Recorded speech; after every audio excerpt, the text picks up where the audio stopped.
Kaki-kaki alias undercarriage itu wajib banget dimodifikasi Black Pals. Soalnya kalau fitmentnya udah pas, auto bikin mobil lu makin cakep dan vibes-nya naik level. Nah, di Black Parts kali ini kita ngobrol bareng sama Lucky Reza, owner dari Stance Labs atau EXX. Selain sibuk di EXX, Doi juga drifter, jadi cocok banget buat ngobrolin suspensi dan modifikasi kaki-kaki. Plus, bisa kasih rekomendasi biar lu nggak salah langkah kalau mau upgrade mobil. Langsung gas nonton videonya sampai habis.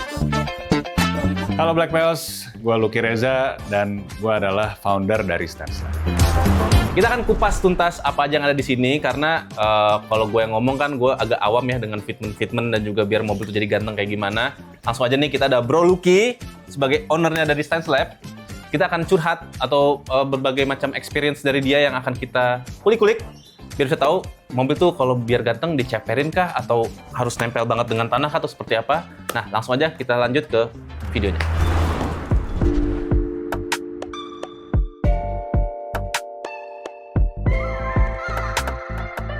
Dan Black Pals, nih kita sulap nih, tiba-tiba ada coilover di depan kita. Ini beneran namanya coilover ya? Coilover. Oke. Nah, sekarang Bro Lucky akan menjelaskan apa sih itu coilover dan untuk daily itu seperti apa settingannya. Silakan Bro Lucky langsung. Jadi sebenarnya suspensi pada dasarnya itu ada shock breaker, terus udah gitu ada pernya. Nah ini ada top mount-nya. Di semua mobil prinsipnya sama, tapi tiap mobil ukurannya pasti beda-beda. Oke. Setiap mobil pasti punya formulanya dan yang didasarin sama bobot mobilnya gitu. Nah, untuk teman-teman yang suka tinggiin sama pendekin mobilnya, itu pasti ada setelannya. Gimana caranya si shock breaker dan per ini bisa disetel tinggi rendahnya. Nah, di coilover tuh ada dratnya kan, di sini teman-teman bisa lihat sama ringnya, jadi supaya secara manual bisa kita geser gitu kan. Terus untuk pernya pun bisa diganti-ganti karena kan teman-teman ada yang iseng mau ganti mesin. Karena kalau misalkan enggak dengan bobot tambahan itu istilahnya bilangnya bahasa Jawanya medot. Gitu. Abis gitu. Tuh mobilnya jadi benar-benar jadi keras banget. Mobil gue gini ya kita gimana gitu. Nah untuk itu si coilover ini dibutuhkan untuk bisa mengadjust ke semua itu. Belum lagi terakhir ada setelannya untuk keras lembutnya nih di bagian atas sini. Nanti itu bisa diklik gitu tinggal diputar. Gitu. Oke, jadi berarti kekerasan per ini mengikuti dari bobot mobil tersebut. Per pasti akan menyesuaikan dengan bobot. Si keras lembut ini menyesuaikan juga sama si per yang udah diganti itu. Gitu. Jadi adjustment lagi di sini. Betul. Nah, untuk kekerasan per sendiri itu tiap mobil tuh emang udah ada formulanya dari Stance Labs atau memang ada trial and error dulu? Kita sesuaikan sama negaranya. Kadang-kadang kan ada spek Indonesia gitu atau spek Jepang, spek US itu beda-beda. Jadi bedanya apa? Bobot. Makanya. Jadi balik-balik lagi. Kayak misalkan kita ngambil contoh aja, misalkan Honda HR-V gitu ya. HR-V itu ada dua mesin, yang 1800 sama yang 1500. Yang kita tahu sekarang ada banyak di sini gitu. Nah itu bobotnya kan beda. Otomatis pasti pernya juga beda. Gitu. Yang turbo pasti lebih berat gitu. Nah itu yang kita sesuaiin. Jadi kita lihat dulu speknya itu apa, baru kita sesuaiin spring rate-nya itu sesuai dari mobilnya. mobil gitu. Nah, ini kan ada tadi kan ini lu jelasin ada dratnya di sini kan? Ya. Tapi ada juga coilover yang nggak ada drat di bodinya, cuma ada drat di pernya. Di pernya. Oke, ini kelebihan apa nih? Berarti ada dua adjustment atau gimana? Oke, yang ini namanya itu body shift. Jadi coilover itu teknologi lama, setelannya itu di per aja. Teknologi tahun 90-an kali ya untuk coilover itu masih seperti itu. Dan kenapa masih dipertahankan sampai sekarang? Karena bengkel itu di luar negeri mahal. Jadi kalau misalkan mau nyetel tinggi, mau nyetel preload dan segala macam, mereka kan dihitungnya kan per jam. Kalau kita kan di sini ya bayar sekali sampai kelar kan gitu. Itu pun kalau dibayar. Itu pun. Jadi setelannya mereka setel dari per aja gitu. Jadi secara desain lebih simple. Tapi apakah ada kekurangan dari situ? Betul, ada kekurangan. Otomatis kalau misalkan pernya itu turun ke bawah, berarti jarak main shocknya kan makin dikit. Oke. Ambles berarti gitu ya? Dan itu bisa kena sama istilahnya bump stop lah ya, stopper. Jadi shock cuman main sama stopper kira-kira tinggal sesenti doang, habis itu mental-mentul mobilnya. Dia keburu mentok. Keburu mentok, dan itu bisa merusak. Kelebihannya bisa disetel kalaupun mau kemana, mau tinggian, mau sedang, mau rendah, itu bisa disetel semuanya. Baik kita pakai Airsus ataupun pakai Aircut, jadi pilihannya jadi lebih banyak.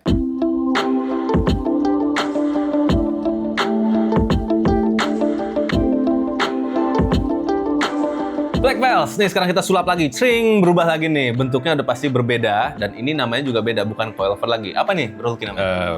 Ini coil gemoy. Coil gemoy. Karena ada dua lipatan ini nih. Tapi ini dalamnya bukan per. Bukan. Oke. Nah, yang tadi kan sebenarnya ini sama, semua konstruknya full sama, tapi bagian per ini kita ganti pakai balon. Balon. Namanya? Ini air suspension. Air suspension. Jadi instead of springs, we get air. Gitu. Di dalam sini adalah angin. Angin. Ini ada nipple di sini untuk masuk selang yang diatur nanti sama ada manajemennya. Yang nanti dia akan mengatur berapa jumlah angin yang masuk ke sini. Hitungannya PSI yang menggantikan spring rate. Jadi tinggi atau rendahnya itu jumlah angin yang ada di sini. Betul. Nice. Nah, untuk aplikasi seperti ini biasanya tuh orang-orang pakai buat apa? Kalau mau yang parkirnya tuh kandas banget. Jadi sebemper-bempernya tuh di lantai. Jadi tempel abis. Prok abis total. Tapi kalau mau jalan tinggal tinggiin lagi. Betul. Kalau mau di jalan ditinggiin lagi. Nah, untuk mendapatkan ground effect yang kayak gitu, mau nggak mau udah pasti pakai air. Harus pakai ini. Iya. Karena kalau misalkan pakai coilover, misalkan contoh tingginya misalkan rata ban gitu kan, atau setengah ban, ya segitu aja sambil dibawa jalan segitu. Nah, tapi kan nggak mungkin ketika si bempernya itu gondrong banget. Ya kan, otomatis jaraknya cuma sekitar 5 milian segini, ya mau nggak mau udah mesti dinaikin dong. Ini, ya, betul. Jadi harus pakai airsus. Nah, airsus ini setelan dari manajemennya itu apakah memang cuma bisa tinggi, paling tinggi dan paling ceper atau bisa di tengah-tengah? Kalau pakai digital management, entah itu biasanya pada pakai airlift atau fill air dan semacamnya, atau air BFT, itu ada save-annya. Oh, kita nge-save? Iya, kita bisa nge-save. Jadi kita bisa bikin tuh 3-5 preset. Jadi setelan 0, setelan cakep, setelan jalan, setelan paling tinggi, sama setelan sedang-sedang lah, in between gitu. Jadi kayak radio ya, di-save gitu ya? Di-save, betul. Jadi kita frekuensi berapa? pencet dulu, oh cocoknya segini nih, betul. Save gitu. Terus kalau misalkan yang budgetnya kurang, biasanya di situ setelan manual kita ngeliat air gauge-nya berapa. Hafalan aja. Oh, oke. Tapi ada panduan dari meterannya. Dari meterannya. Nah, untuk dari konstruksi airsus ini, apakah tergolong aman untuk dipakai daily? Buat Black Pals di luar sana, buat yang pakai airsus, ini lebih baik digunakan sama teman-teman yang udah berpengalaman sama mobil. Untuk yang airsus ini kita harus sensitif banget. Ini anginnya tiba-tiba berkurang gitu. Ini berarti ada yang bocor nih. Gitu. Biasanya kalau misalkan anginnya keluar dikit-dikit tuh bocornya biasanya dari selangnya nggak rapet atau manajemennya ada yang dari bocor gitu. Jadi kan udah tahu gitu sebelum jalan apa aja yang perlu dicek, ya kan? Selain si manajemennya itu sama suara gitu. Karena ada sedikit atau kayak kompresor bocor gitu ya. Kompresor bocor. Jadi kita harus paham banget tuh, ini kompresor gue nyala mulu tapi jalannya normal. Berarti tangkinya bocor. Kelebihan dan kekurangan air suspension. Nah, kekurangannya budgetnya lumayan dalam ya itu buat teman-teman, tapi worth it banget untuk bisa mendapatkan kelebihannya yang sangat pendek itu mobilnya. Jadi nggak cuman fender tulip aja, tapi juga bumper to the ground maksimal.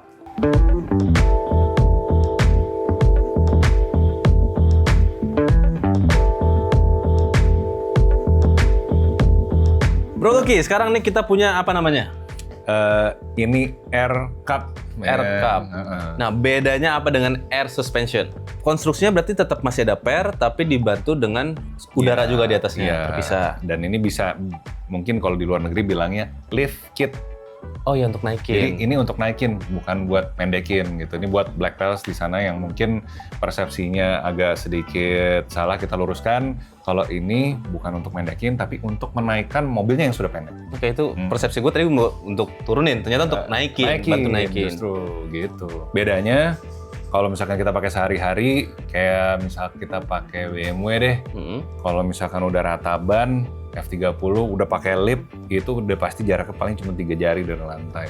Dan itu kalau misalkan mau masuk ke Senayan City atau apa, itu kan terjal banget tuh.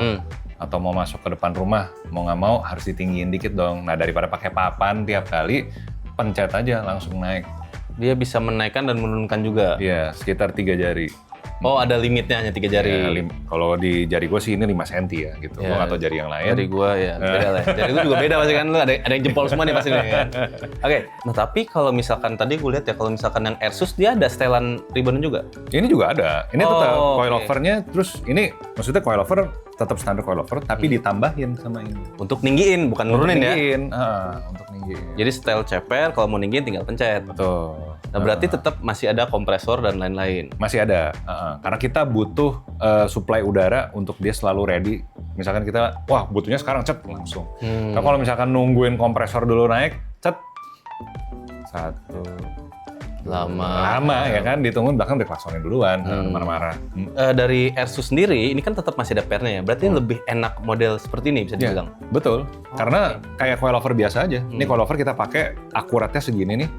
Ya kita pakai air cup akan persis sama, cuman kita ada fleksibilitas untuk naik turunnya. Oke. Nah, ngomongin kelebihan dan kekurangannya. Kelebihannya kita udah tahu lah tadi, lebih karena ada PR lebih enak. Nah, kekurangannya apa? Kekurangannya harus keluar dana lagi aja untuk nambahin si air cup-nya. Oh, jadi kita beli coilover, terus beli air cup-nya. Iya, sebenarnya kalau untuk fungsi itu lebih minim perawatan daripada Asus. Oh. Misal sewaktu-waktu si air cup-nya nyangkut gitu kan akan tetap bisa jalan. Kalau Asus nyangkut, dia nggak bisa dinyalain, misalkan akinya habis atau apa, dia nggak bisa jalan sama sekali karena kondisinya udah rata. Iya bener ya. Nggak bisa digelindingin. Iya, tapi kalau misalkan ini masih bisa jalan, tunggu. Tadi gue lewat mana supaya gue nggak gasruk. Mobil masih bisa jalan, gitu. Kelebihannya itu bisa disetel kemanapun kalian mau pergi. Misalkan mau lagi mudik, tinggiin dikit. Kalau misalkan lagi mau ngeceng, bisa dipendekin. Judulnya Adjustability is Key. Gitu guys.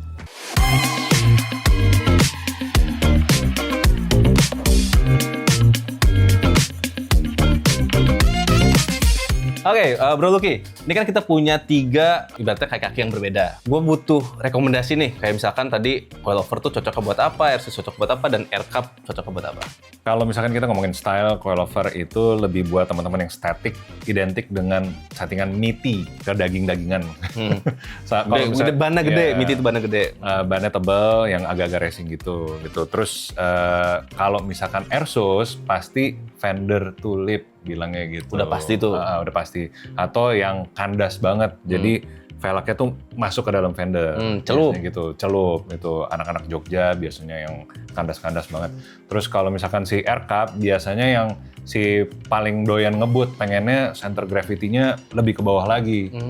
Jadi lebih ceper dibanding yang tadi si static yang coilover doang. Kalau mau yang pakai air cup sebenarnya gitu, yang setengah ban gitu. Atau idealis fender to lip tapi masih static. Nah, itu pasangin air cup. Gitu guys. Jadi ini lebih ke performance jatuhnya ya? Ya, dibilang sih kayak performance juga. Jadi kayak setelan track-track gitu. Kayak misalkan yang DTM itu kan nyemplung-nyemplung banget tuh. Tapi masih bisa naik kalau mau naik towing. Oh, ya nggak nyusahin harus bawa papan. Mobil balap mau dipakai ke mall, ya udah tinggal pasang air cup kan gitu. Iya. Nah, Bro Lucky, kita kan udah bahas banyak banget nih ya. Ada 3 kategori dan segala macam. Sebenarnya gue pengen tahu nih dari Bro Lucky nih, tips untuk modifikasi kayak kaki itu seperti apa sih dari Bro Lucky? Yang penting disesuaikan sama tempat tinggal Black Pals. Oh gitu? Tempat tinggal ya? Kenapa? Ya kayak misalkan tempat tinggalnya ada yang naikkan banget, gajulukan banget, atau gimana ya, sesuaikan aja. Maksudnya pengennya tuh kayak gimana gitu. Dan mobilnya sih sebenarnya fungsinya tuh cocoknya apa, kayak gimana? Cocoknya gitu ya? kayak gimana. Ada contoh nggak? Misalkan kayak punya mobil sedan tuh harusnya gimana, SUV harusnya gimana, kayak gitu? Kalau misalkan punya sedan panjang, kayak misalkan Lexus LS 400 gitu kan, itu pasti kan lebih cocok VIP, udah pasti pakai Asus. Oke. Jadi disesuaikan sama jenis mobilnya. Terus kalau misalkan kita punya Honda Brio gitu, udah pasti pakai 15 MITI. Ya kan, biasanya pakai coilover, pakai air cup gitu. Jadi sebenarnya untuk stylenya disesuaikan sama mobilnya, sama tempat tinggalnya juga. Sebenarnya kalau mau kandas juga bisa pakai 17, ya kan, fender to lip, ya kan, si Brio ini bisa aja, tapi Anda tinggal di mana dulu, bisa nggak tuh keluarnya gitu. Terus ada IG-nya nggak? Atau kita ada Instagramnya di standslab.id, cek aja kita ngapain di situ, karena customer kita pasti diupdate terus, di situ kita lagi ngapain, kita bikinin konten, kalaupun mau bikin konten barengan sama kita juga, ayo aja. Oke, sip. Oke, Black Pals, sampai sini episode kita. Thank you Bro Lucky. Thank you udah banget waktunya. Mohon maaf nih kita udah sampai malam ya. Iya. Kalau kalian pengen tahu tentang Black Parts selanjutnya, kalian tinggal bunyiin loncengnya dan juga tonton terus Black Experience. Sampai jumpa episode berikutnya. Bye-bye. Bye-bye.